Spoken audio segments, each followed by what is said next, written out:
नमस्कार। प्रसंगस में आप सभी का स्वागत है। चर्चाएं थी विधायक दल की बैठक बुलाने को लेकर के, और ये आज जब पर्यवेक्षकों की नियुक्ति कर दी गई तीनों प्रदेश में, राजस्थान, मध्य प्रदेश और छत्तीसगढ़ में, उसके बाद में अब ये चर्चाएं चालू होने लगी है कि विधायक दल की बैठक कब होगी। विधायक दल की बैठक की बात करें तो छत्तीसगढ़ में और मध्य प्रदेश में विधायक दल की बैठकों की घोषणा कर दी गई है। मध्य प्रदेश में सोमवार को होगी, लेकिन राजस्थान के मामले में अभी भी जब हम आपसे बात करें, जब तक कोई तिथि तय नहीं की गई है। समझा जाता है कि आज जब अभी तक तिथि तय नहीं की गई है तो कम से कम कल तो विधायक दल की बैठक नहीं होगी। विधायक दल की बैठक समझा जाता है कि परसों होगी। इसी बीच में जो 3 पर्यवेक्षक नियुक्त किए गए ऑब्जर्वर, उनमें राजनाथ सिंह, सरोज पांडे, विनोद तावड़े में से राजनाथ सिंह आज सक्रिय हो गए। राजनाथ सिंह की आज जेपी नड्डा से सीपी जोशी की, हालांकि सीपी जोशी अभी दिल्ली से वापस जयपुर लौट गए हैं, लेकिन उनकी राजनाथ सिंह, जेपी नड्डा की, सीपी जोशी की बातचीत हुई है। अब अटकलें लगाई जा रही है कि किसका नाम होगा। तो इसको लेकर के राजनाथ सिंह को इसलिए बनाया गया है कि राजनाथ सिंह के राजस्थान के विधायकों से और भाजपा के नेताओं से बड़े अच्छे संबंध है। खुद वसुंधरा राजे से भी उनके अच्छे संपर्क हैं। तो ऐसे में ये समझा गया है कि अगर किसी तरह की कोई बात विपरीत स्थिति की पैदा होती है तो राजनाथ सिंह उस पर नियंत्रण कर सकते हैं। इशू को लेकर के राजनाथ सिंह ने आज विभिन्न नेताओं से भी बात की है।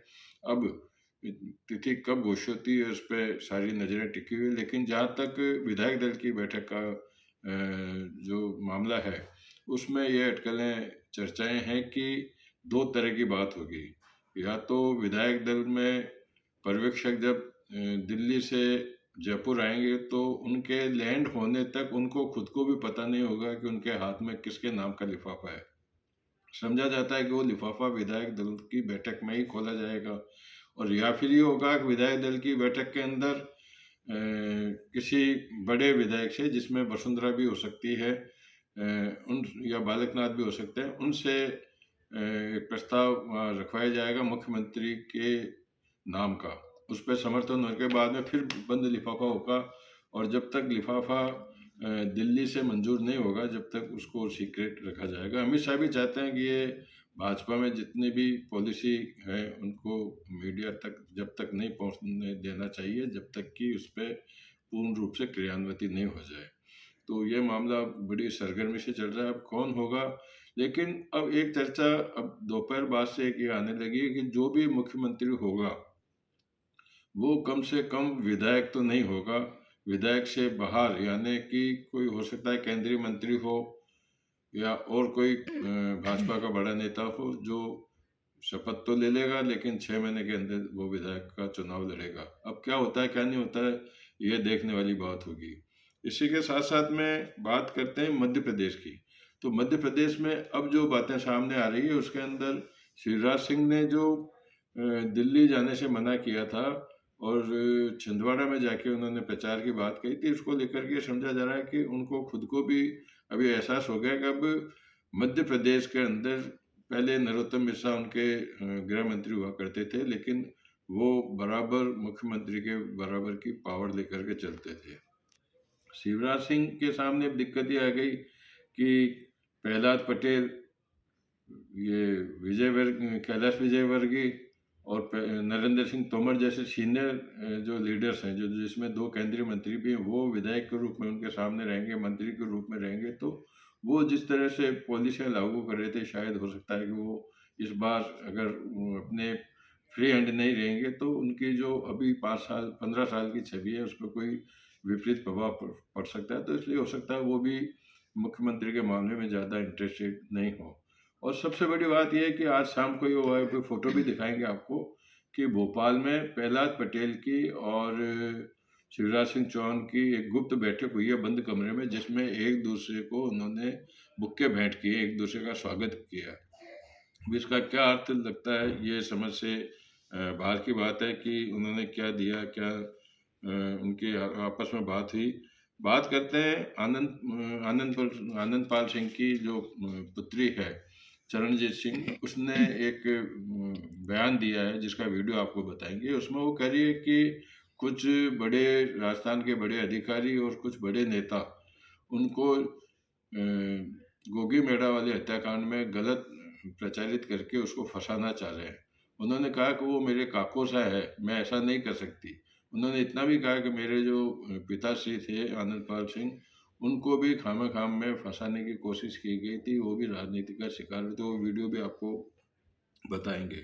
अब चर्चा ये है कि जो पिछले 1993 से लेकर के और अभी 2023 तक में जो चुनाव परिणाम होने के बाद में भी सबसे बड़ा लंबा समय अभी राजस्थान के अंदर भाजपा को सरकार बनाने में लग रहा है। 1993 की बात करें तो 4 दिसंबर को परिणाम आए, 7 दिसंबर को शपथ हो गई।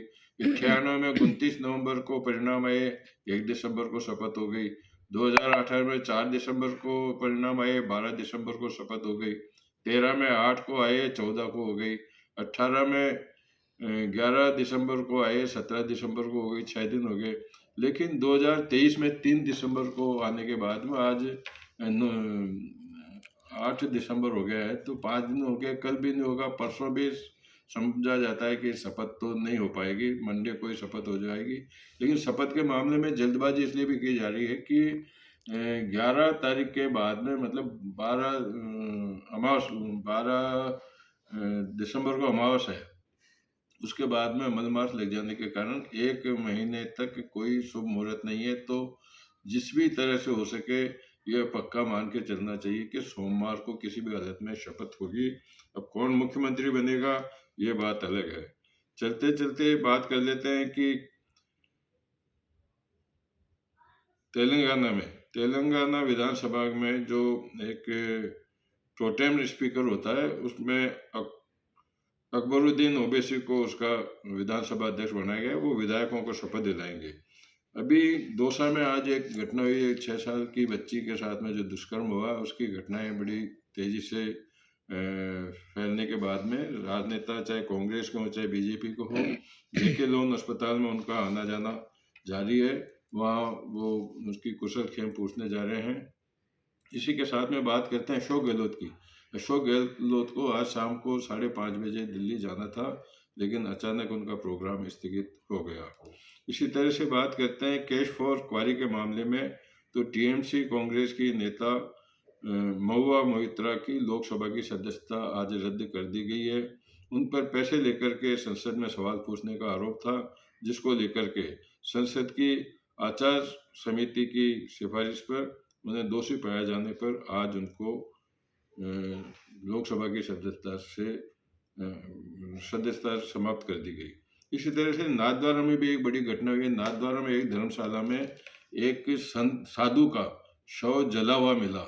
जब कमरे से धुआं निकलने लगी तो धर्मशाला वाले लोगों ने दरवाजा तोड़ के देखा, तो उसमें साधु की जो बॉडी थी, साधु की बॉडी के अंदर से धुआं निकल रहा था। तो ये भी एक सस्पेंस हो गया कि किस तरह की क्या घटना हुई है। ये सभी इन चर्चाओं के साथ में आज की इस प्रसंग को हम यही विराम देते हैं। कल फिर नई चर्चाओं के साथ में आपके सामने रहूँगा। अभी आपको दिखाएंगे एक वीडियो जिसमें आनंद पाल की बेटी चरणजीत सिंह क्या कर रही है, और एक आपको चित्र दिखाएंगे जिसमें प्रहलाद पटेल और शिवराज सिंह की बंद कमरे में मुलाकात हुई है। नमस्कार।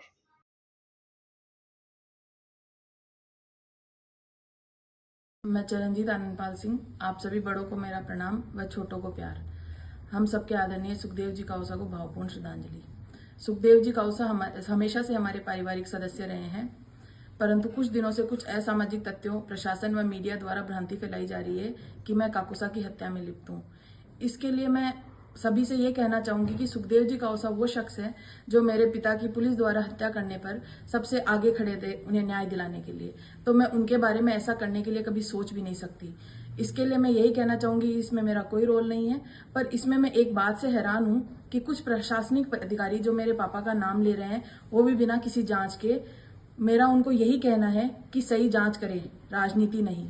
आज ठीक जिस तरह से मेरे फादर साहब पर मुकदमे दर्ज करवाए गए थे, सिर्फ राजनीतिक द्वेषता के चलते उसी द्वेषता का शिकार मुझे बनाया जा रहा है।